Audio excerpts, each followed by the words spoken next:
Oremos ao Senhor. Pai, santo, santo, santo és tu, Senhor, todo-poderoso. A ti tudo pertence, nós pertencemos a ti. A terra, o mar e os céus pertencem a ti. E tudo que nele há, a ti pertence, Senhor. Por isso, Pai, nós também queremos nos entregar nas tuas mãos, na certeza de que o Senhor nos aceita. Pai, obrigado pela tua palavra lida. Agora vem e fale conosco.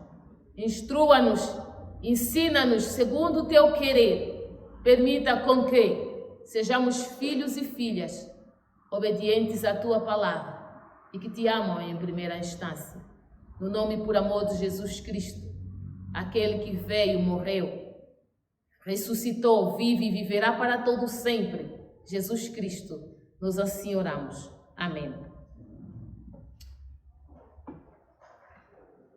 Durante a semana, nós nos preparamos, estivemos aqui na sexta-feira para o estudo bíblico, do qual nós falávamos no estudo bíblico sobre primícias, ofertas, votos e dízimos. Falamos sobre estas questões na sexta-feira no estudo bíblico. Eu já havia preparado um outro sermão para hoje, que é aquela série de Jonas, e hoje estava previsto, segundo o meu querer, segundo o meu entender, segundo a minha percepção, seria previsto Jonas 3, o arrependimento. Mas durante a semana, enquanto consumávamos o estudo bíblico, e na sexta-feira depois do estudo bíblico, o Espírito Santo falou que não seria Jonas, mas seria dízimo. E nós estamos aqui hoje para falarmos sobre dízimo. Dízimo, uma obrigação, amor ou obediência a Deus.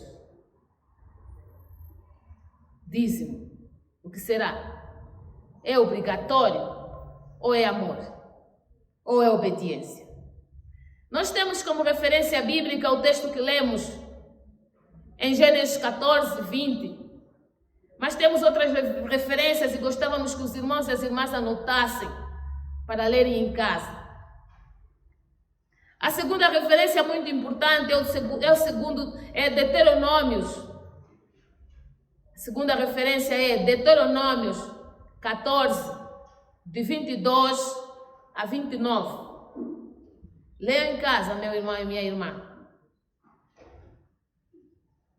A terceira referência é Mateus 23, 23. Mateus capítulo 23, versículo 23. E a terceira referência é Hebreus capítulo 7, versículo 1 a 10.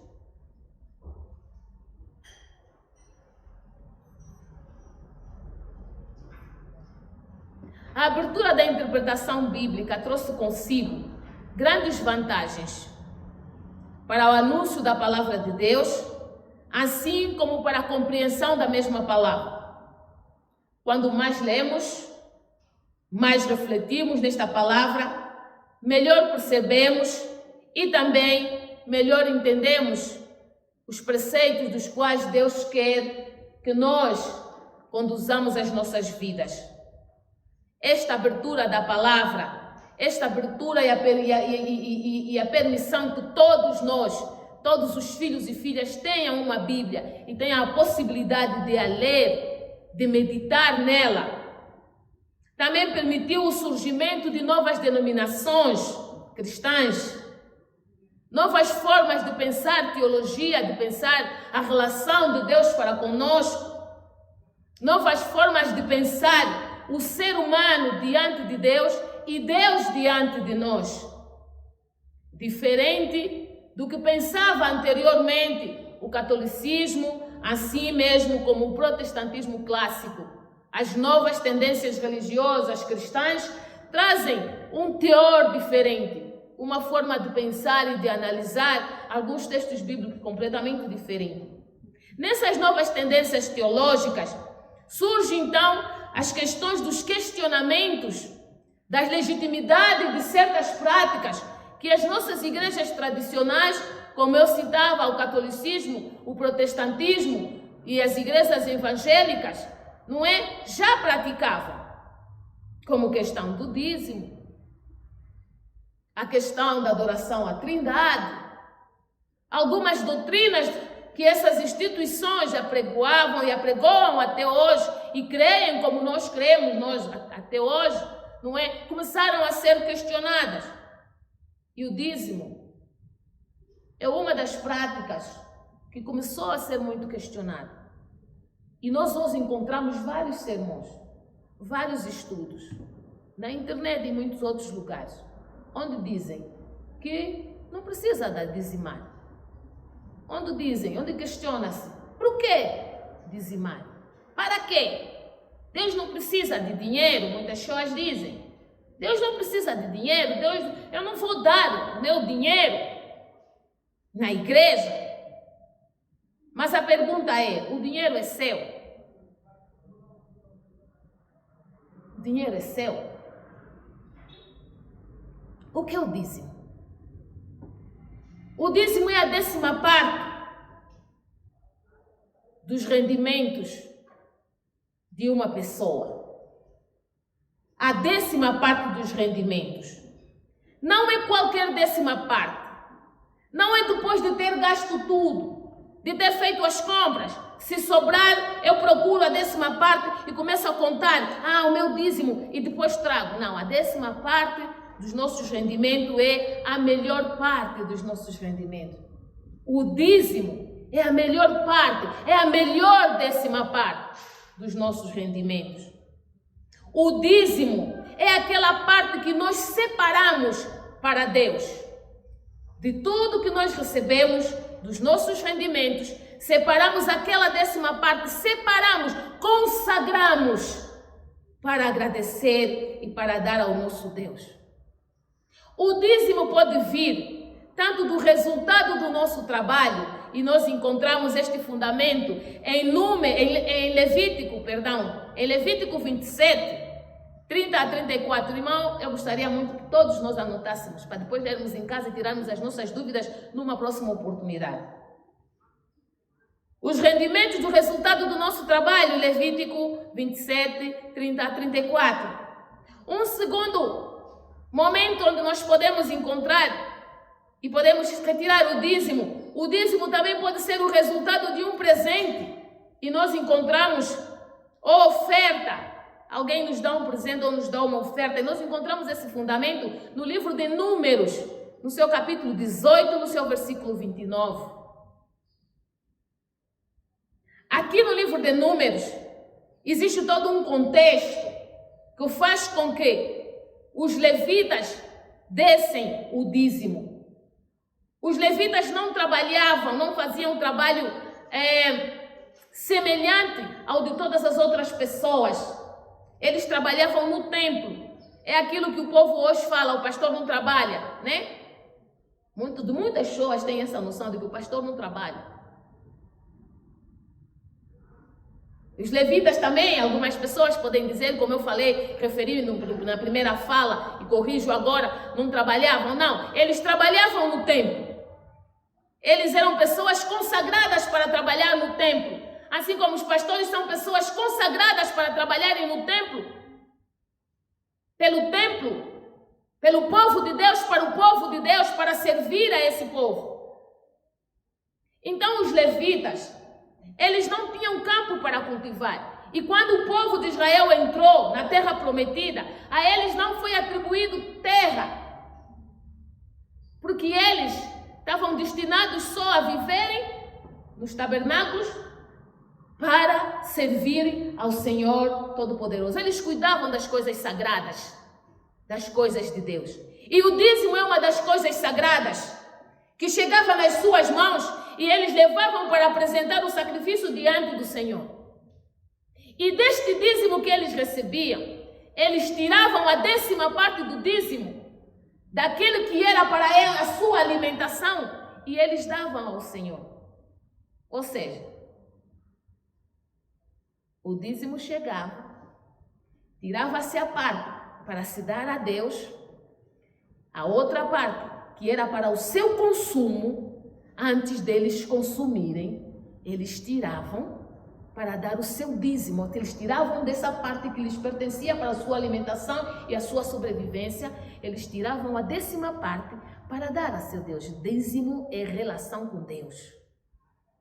Eles podiam não tirar e dizer, eu não trabalho. Mas ali estava o fruto do seu trabalho, que era presente, era dado, a oferta que lhes era dada. Eles retiravam dali o seu dízimo. Por isso, nós gostávamos de falar de 3 etapas do dízimo, para podermos chegar à resposta de que se dízimo é um dever, é uma obrigação ou é amor. E a primeira etapa que nós gostávamos de citar, nós encontramos o seu fundamento justamente no livro de Gênesis, no seu capítulo 14 e 20, que os irmãos e as irmãs já anotaram. Onde nós temos como fundamento de que o dízimo como um ato de amor, como um ato de temor a Deus e como um ato de consideração. Abraão, quando tirou o dízimo para dar ao profeta, o profeta não lhe tinha pedido. E Deus também não lhe tinha pedido. Abraão foi para a guerra, ele ganhou a guerra, e todos os despojos que ele trouxe da guerra, ele tirou 10% daqueles despojos e levou para o sacerdote, como uma forma de agradecer ao Deus Todo-Poderoso que esteve com ele durante o período da guerra. Deus não lhe pediu. Deus não lhe disse que depois de ganhares a guerra, me dê a 10%. Foi uma atitude de amor, foi uma atitude de agradecimento, foi uma atitude de consideração e de honra ao próprio Deus. Depois de ter ganho a guerra, Abraão foi com um gesto de agradecimento. Foi um gesto que demonstra amor para com Deus. Se nós lermos o texto de Hebreus 7:1, nós poderemos perceber também, não é, que ali nós podemos perceber que é a confirmação ou é a repetição. O Hebreus 7 é a repetição justamente de Gênesis, onde no Novo Testamento vai se buscar no Antigo Testamento aquilo que está ali no Antigo Testamento e que se quer fundamentar no Novo Testamento, a legitimidade do dízimo. O sacerdote não havia pedido. Quando Abraão voltou da guerra, o sacerdote foi ao seu encontro para abençoar Abraão. Abençoou Abraão. Glorificou a Deus pela vida de Abraão. E Abraão tirou a 10ª parte e deu ao sacerdote. Abraão foi grato.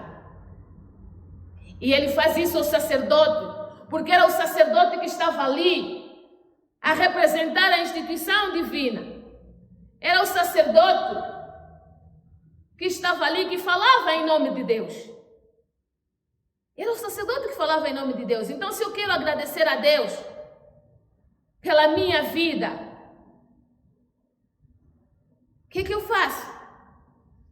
Se eu quero agradecer a Deus pela guerra que correu bem, enquanto eu estava lá na guerra, os sacerdotes estavam aqui a orar, intercederem a Deus, e Deus ouviu essas preces. E eu quero dizer, Deus, obrigada. Foi isso que Abraão fez. Eu estava lá na guerra e o sacerdote estava aqui a interceder. Então é a ele que eu entrego os 10% para agradecer ao meu Deus. Não necessariamente a ele como pessoa, mas a meu Deus que ele representa, que ele fala em seu nome.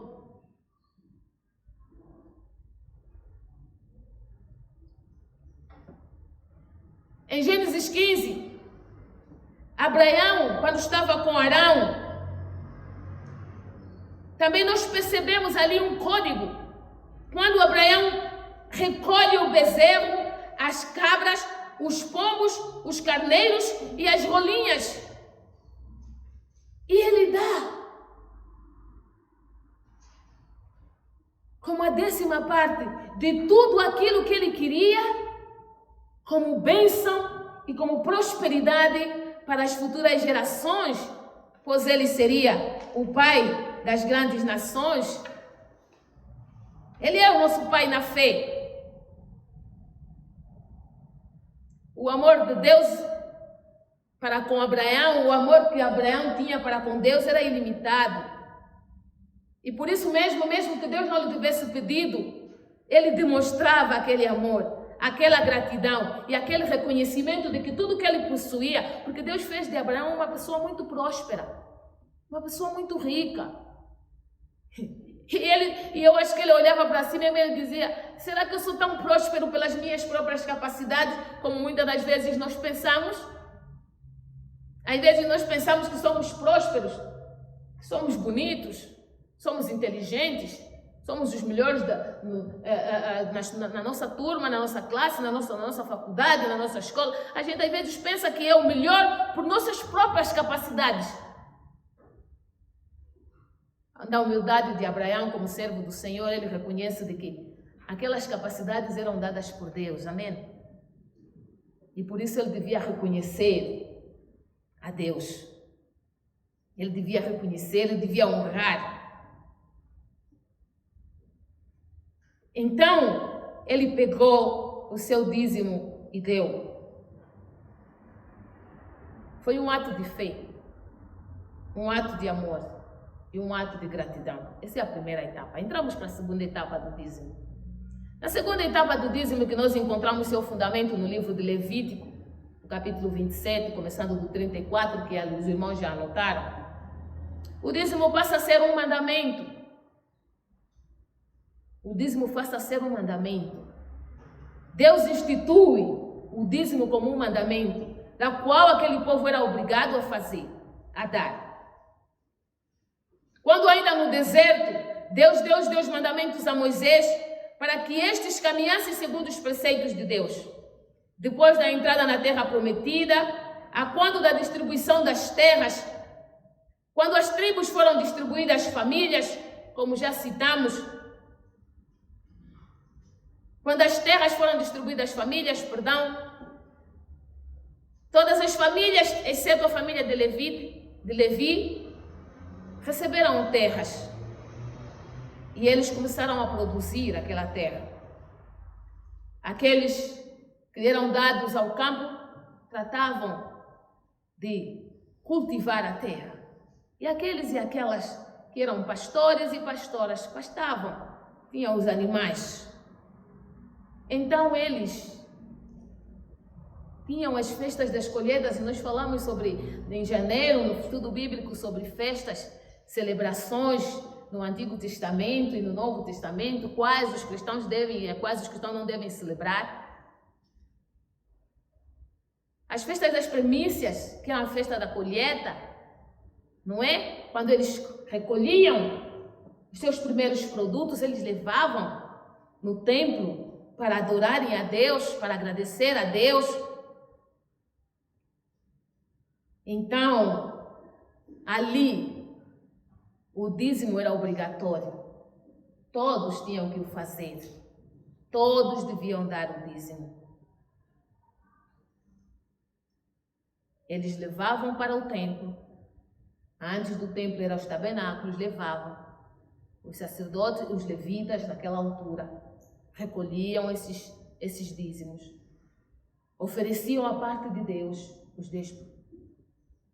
A outra parte era para o seu sustento. E antes do seu sustento, eles tiravam os seus 2% daquilo que o povo trazia. Era obrigatório. Era obrigatório. Só que, e tudo corria bem. As festas duravam 7 dias. Era uma festa grande. Nós falamos aqui sobre a festa dos tabernáculos. Festa da colheita, que também é tida como as primícias. Corria bem, estava tudo muito lindo. Com o passar do tempo, como tudo que está nas mãos do ser humano, muitas das vezes deixa de ser santificado, de ser para a glória e honra de Deus e começa a se tornar pecaminoso, transformado para o nosso próprio orgulho, o nosso próprio bem. Com o passar do tempo, aquilo que tinha sido instituído e que era bom e que servia para o sustento dos levitas, aqueles que trabalhavam no templo, e não só, estes produtos também serviam para o sustento dos pobres, das viúvas e dos órfãos. Esse produto que vinha era para sustento dos levitas, mas também para as pessoas desfavorecidas. E com o tempo, deixou de ser assim. As pessoas deixaram de dar por amor a Deus, por obediência à palavra de Deus, porque naquele momento depois passou já a ser uma obrigação, a ser um mandamento, e começaram a exibir-se. O dízimo passou a ser escandaloso. As pessoas que tinham muito levavam os dízimos como uma forma de se exibir no templo, que são os que trabalham mais, que têm servos e servas, e as suas produções eram mais lindas, eram melhor. E Jesus, quando veio, criticou essa forma de dar o dízimo, e nós encontramos isso em Mateus 23. Jesus critica esta forma de dar o dízimo, forma vaidosa, forma egoísta, como muitos ultimamente fazem. Algumas instituições, algumas comunidades hoje fazem, não é? Tem uma lista dos dizimistas, e aqueles que têm maiores salários, os seus dízimos são mais altos, estão no topo da lista, e podem ser recebidos pelos pastores e pelos bispos. E os que têm os dízimos menores, as pessoas que ganham menos e que têm menos dízimo, são aqueles que nem podem ver, nem podem chegar próximo do pastor. Se não chega próximo do pastor, os irmãos, as irmãs já imaginaram do bispo, do profeta, do apóstolo. O que está acontecendo hoje é justamente o que Jesus criticou naquele tempo. Dízimo é a melhor parte do teu esforço, a 10ª melhor parte do meu esforço. Não existe dízimo melhor ou superior que nenhum outro. Não existe. Não existe. E estava a começar a existir isso. E outros começaram, o dízimo se tornou legalismo. Tem que dar o dízimo. E era obrigatório. E os que tinham, passavam e se exibiam e mostravam para os outros de que eles podiam dar. E Jesus vem e critica-os. Ai de vós, escribas e fariseus hipócritas, porque dás o dízimo do hortelã, do endro e do caminho, e tendes negligenciado os preceitos mais importantes da lei, que são a justiça, a misericórdia e a fé. Deveis, porém, fazer essas coisas sem omitir aquelas. Ou seja, Jesus veio e criticou essa forma de dar o dízimo. De demonstrar que o dízimo, como se eu fosse mais próspera do que aquele que não tem dízimo para dar. Como se o meu dízimo, a minha 10ª parte, fosse melhor do que os do outro. Jesus veio e criticou. E quando Jesus faz essa crítica, Jesus tira o dízimo do nível de mandamento e obrigatoriedade e volta para o 3º nível que eu trago aqui, que é a terceira etapa, que é a etapa do amor novamente, como foi quando Abraão deu o primeiro dízimo. Dízimo é amor. Quando Jesus diz: vocês são hipócritas, porque dão o dízimo de tudo, até do hortelã, até do coentro, do cominho, perdão. E nós aqui sabemos, as mamães principalmente, não sei se todos os senhores sabem o que é o cominho. O coentro devem saber que é a hortelã também, porque são temperos e condimentos um pouco mais comuns. Então está falando que vocês dão o dízimo até da mostarda, não é? Dos pequenos grãos, das pequenas coisas para tempero. Quando ganham 2 temperos, tiram lá o 10% dos 2 temperos que é para dar, mas de forma hipócrita, de forma vaidosa, de forma orgulhosa. A vossa forma de dar humilha os humildes, rebaixa os mais simples. Quando o nosso nome fica ali no topo da lista e somos considerados gold, somos considerados diamond, e podemos ver as entidades da igreja e os outros que têm menos, que o seu dízimo é menor não no sentido da qualificação da importância, não é? O que isso significa hoje? Eu estou vendo esta crítica de Jesus igualzinha, está criticando para nós, está fazendo essa crítica para os nossos dias hoje, para as nossas instituições hoje. Que ficamos atentos aos irmãos, qual é o irmão que dá o maior dízimo, e aí ele fica mais importante na igreja, e ele tem direito a cargo, e ele pode falar com a pastor, e com o pastor, e com o bispo, e os outros não. Deus está dizendo assim que vocês estão a dar os dízimos, tornaram o dízimo como uma coisa legal, um ritualismo, sem vida, sem amor. Pois então o mais importante é a justiça, é a misericórdia, é a fé. Esta é a primeira coisa que vocês devem fazer. E depois, deveis, porém, fazer aquelas outras coisas, sem omitir as outras coisas. Ou seja, ame, faça justiça, seja misericordioso e depois dá o dízimo. Leamos todos juntos novamente. Ai de vós, escribas e fariseus, hipócritas, porque dais o dízimo da hortelã, do endro e do cominho, e tendes negligenciado os preceitos mais importantes da lei. Há vezes que nós gostamos de nos apegar só em algumas coisas que nos convêm. Aquelas coisas que nos deixam bem, relaxados, bem situados. E é isso que estava acontecendo com os escribas e fariseus. Estavam esquecendo a justiça, a misericórdia e a fé. E Jesus está dizendo, a justiça, a misericórdia e a fé deveis fazer. Porém, fazei estas coisas primeiro, sem omitir aquelas, sem omitir o dízimo.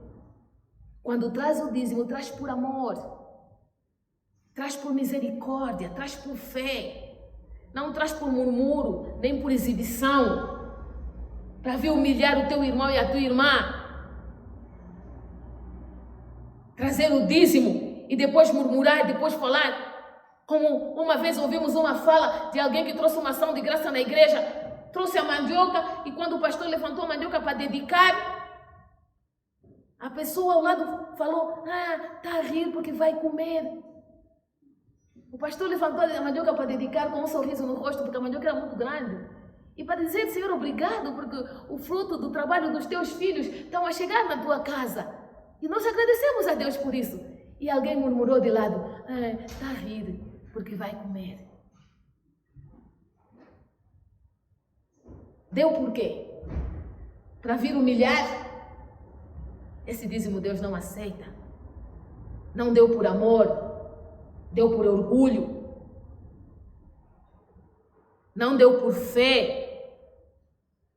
Não deu por obediência à palavra de Deus.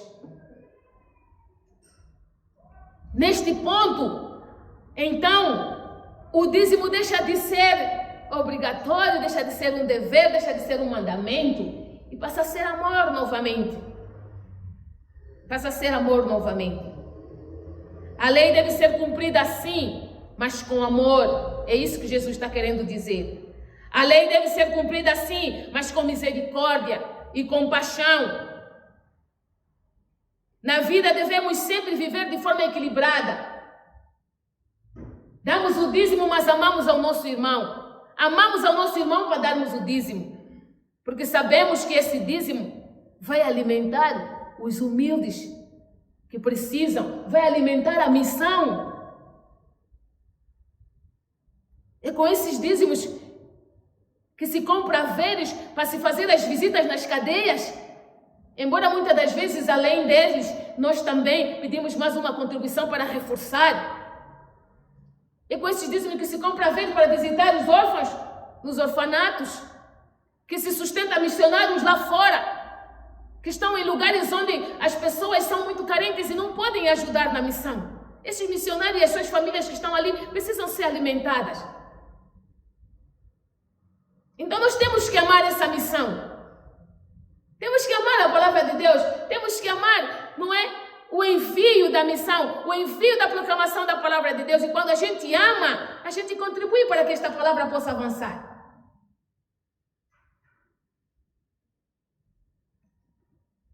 O dízimo não é legalismo, não é tradição. Jesus ensina que o amor é libertador e nos liberta de todas as amarras das tradições e do legalismo. E 2 Coríntios 9, 7, nós podemos perceber Deus, o reconhecimento de Deus como nosso provedor.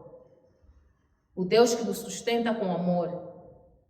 Nós também devemos sustentar a sua igreja com amor e compaixão, não por obrigação.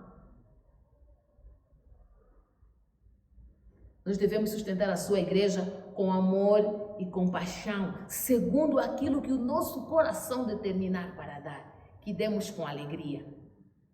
Nesse terceiro estágio, o dízimo não é uma obrigação, mas é uma dádiva. É uma demonstração de amor, de justiça.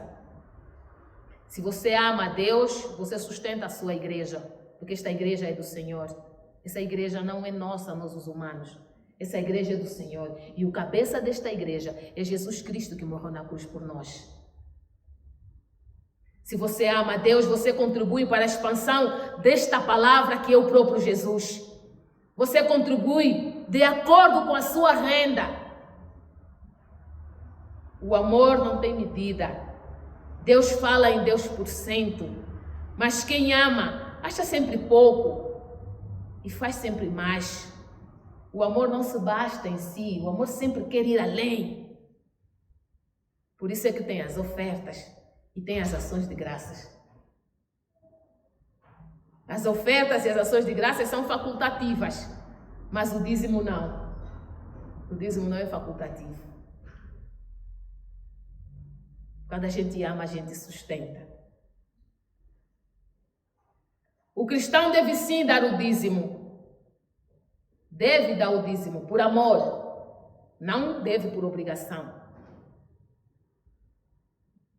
O dízimo é amor.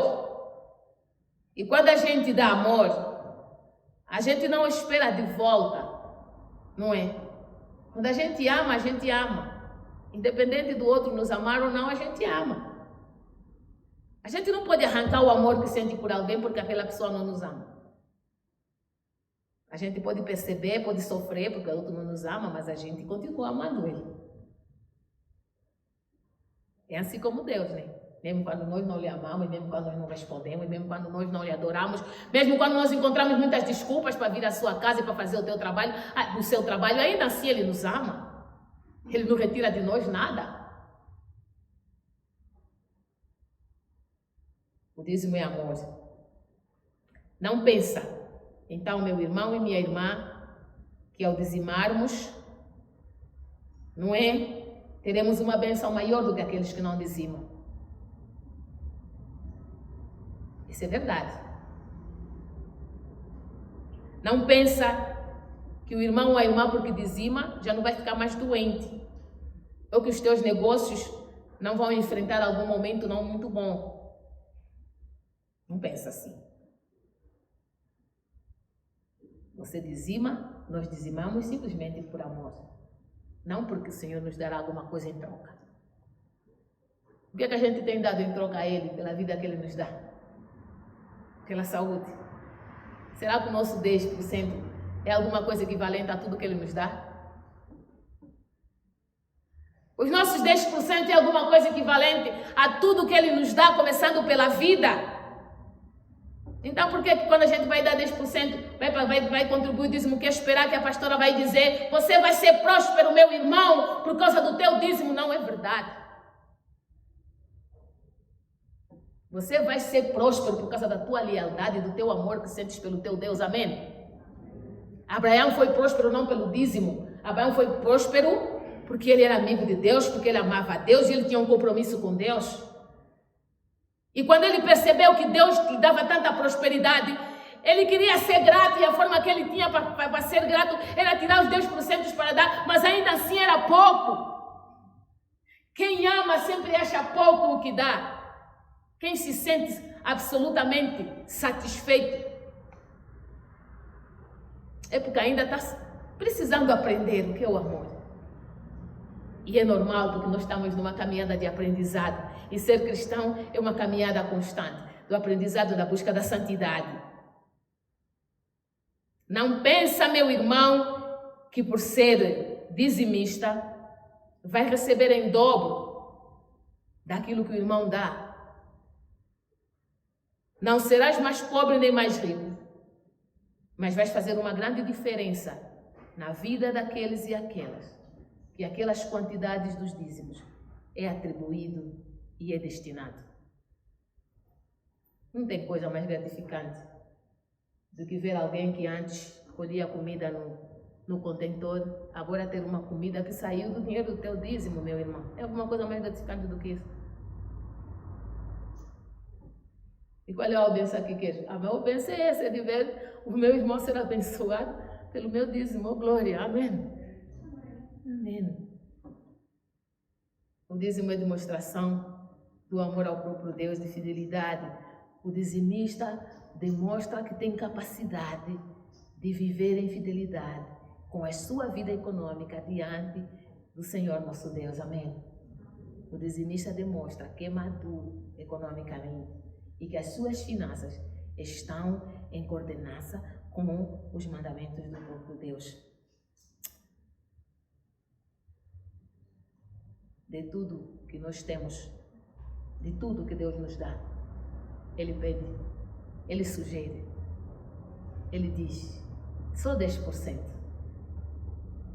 Se nós ganhamos 10 mil, ficamos com 9, só 1.000.